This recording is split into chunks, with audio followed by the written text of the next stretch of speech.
What's the deal, guys? CEO back with another video. In this video, we're going to be talking about how to get approved for Google Ads in order for every time somebody clicks on your website, you get paid a percentage. Google Ads goes by something called pay per click, where they'll advertise a bigger company on your website and they pay you maybe 25 to 35 cents every click that you get. If you're promoting really heavy and you're just getting click on your websites, that's at least paying you on the back end for people that don't actually buy a product or sign up for free consultations. Google will analyze your website and look at two different variations of things in order to understand if you can be approved on a professional level for the ads. Number one, Google will verify what the company does, where it's located, and who actually runs the company. So what you want to do is go get some articles of yourself typed up and release them on Google, so it's easier for them to verify what the company does and who runs the company. You want to have at least 6 articles on Google in order for the algorithm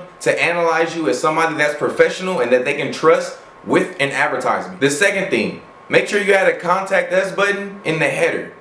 They will definitely click there, so you want to make sure that you have your 1-800 number there and also your company email address. Third and final thing, make sure that you have the same newsletters presented on the main page of your website in order for Google to cross-reference what they found in their database with what's on your website. The second thing Google will analyze in order for to approve you for Google Ads is number 1, an About Us.